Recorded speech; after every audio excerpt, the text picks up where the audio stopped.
when you're going from six figures to $1 million, become a millionaire, what were some of the things that were holding you back, or what are some things that you see holding people back when they're in that stage? That's a great question. I think that it is fear is a big part of it.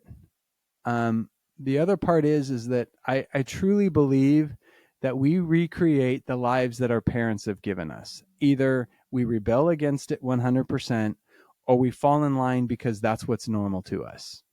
And I think that until you become self-aware of that, you really don't give yourself permission to grow the to be the person who has a net worth of $1 million, because it's a lot of work. It's discipline. I mean, we didn't have furniture in our living room for 3 years because my wife and I said, until we can afford to pay for this separate from our not my money account, we're not going to put any furniture in our front room. So you have to come up with the disciplines, the scripture that says he who is faithful in little is faithful in much.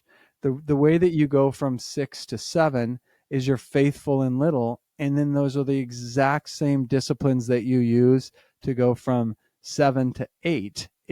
They're just, the disciplines are there. It's like stability, survival, stability, success, significance. All of those start with the disciplines at survival. I mean, Michael Jordan would take free throw shots. That's how he started his game. It started his practice. They start 3 feet out because that's where the disciplines start, is close to the basket. And then as you get those disciplines, then you start taking the 3-point and half court shots. And I think that's what people miss when they're starting out, is it's those little disciplines, and then understanding that nothing is given, everything is earned.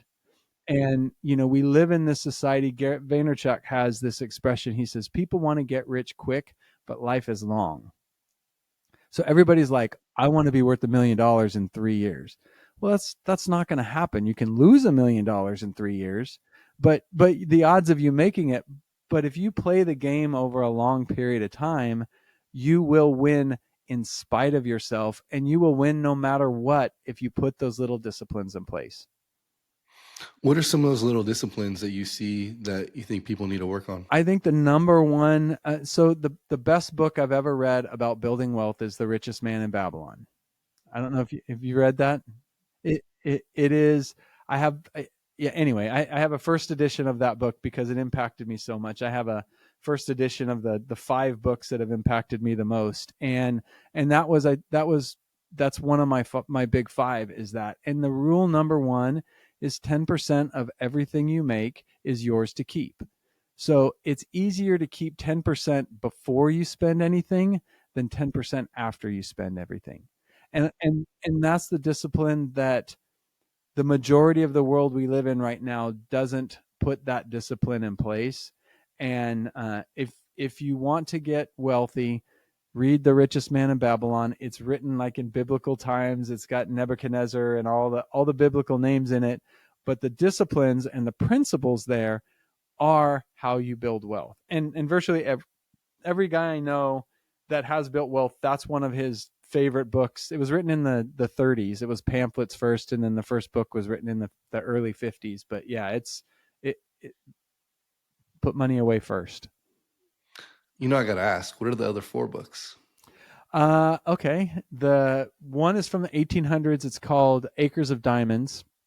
And it basically is, it's a principle of, the guy has land and he goes sells his land and goes looking for wealth. And then the diamonds are actually on his land. Same as Paul Coelho's The Alchemist. Both The Alchemist is one of my other books. So Acres of Diamonds, The Alchemist, Richest Man in Babylon, How to Win Friends and Influence People, Think and Grow Rich.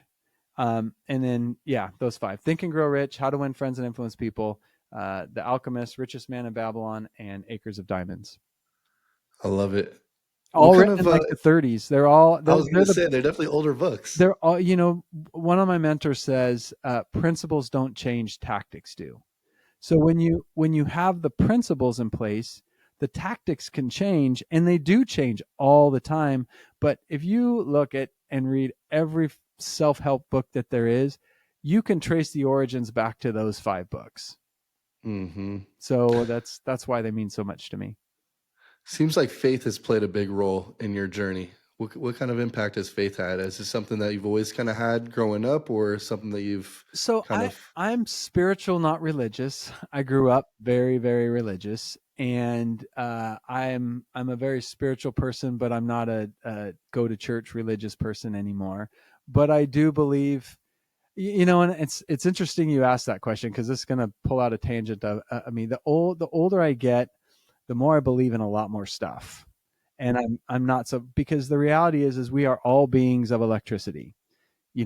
Our heart beats because of electrical impulses. Our brain is just electrical synapses that go.